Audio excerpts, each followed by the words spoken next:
তুমি কি আমার মারিবার জন্য দিবেন না খাবার জন্য দিবেন? খাবার জন্য। আসসালামু আলাইকুম। এত পরিমাণ গরম শুরু হয়েছে, দেখেন আমি ঘেমে গেছি।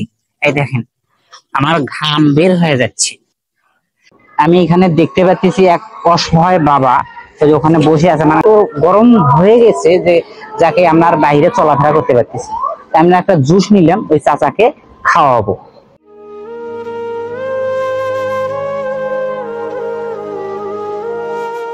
আসসালামু আলাইকুম। একটু এই পাশে হন, কথা বলি। এই পাশে হন। আপনি এখানে বসে কেন বাবা? আমি বসিয়া না গরম লাগি গেছে না বসলাম, বলে না ঠান্ডা হয় এখন যাই নদীর মধ্যে যাবো। মানে আপনাকে গরম লাগছে?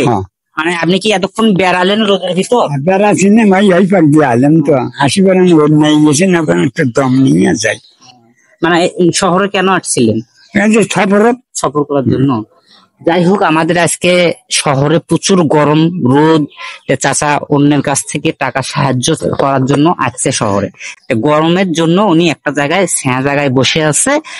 আমরা ওনাকে একটা, আমার পক্ষ থেকে তাকে একটা ঠান্ডা জুস খাওয়া। আমি যদি আপনাকে একটা ঠান্ডা জুস দিই, খাবেন বাবা?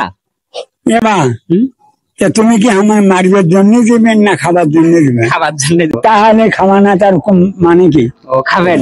মানে এত পরিমাণ গরম, উনি গরমের জন্য এই ঠান্ডা জায়গায় বসে আছে। এখন গরমের ভিতর অন্যের কাছে সাহায্য চাইতে পারতেছে না, এত পরিমাণ গরম। নেন, বিসমিল্লাহ।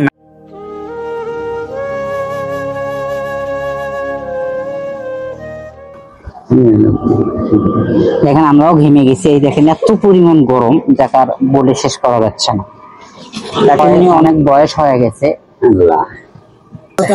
আপনার এখন এটা খায় কি রকম লাগতেছে? ভালো লাগতেছে। গরমটা একটু কম লাগতেছে, এখন আরাম হবে, মানে শরীরে আরাম লাগতেছে। আমরা খাই তো আরাম তো লাগছে, মানে এখন খেয়ে একটু আরাম লাগতেছে। মানে এতক্ষণ যেরকম গরম ছিল একটু চাপ কমে গেছে। আর একটু খান, আরো খাম। মানে উনি এত পরিমাণ গরম লাগবে, গরমের জন্য উনি ফ্রিজের জুসটা পুরোটাই খাবে। আমি সবটাই খাম, আমি আর কাউকে দেবো না। এখন আজান দিচ্ছে। হ্যাঁ, আমি মসজিদে যাবেন? তাহলে আপনি এটা আর এক জায়গায় বসে সুন্দর ভাবে খাবেন। না আচ্ছা, ঠিক আছে।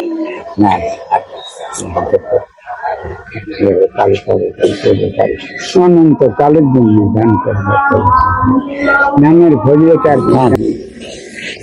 জুসটা খেয়ে আমাকে অনেক সুন্দর ভাবে দোয়া করতেছে, আদর করে দিচ্ছে।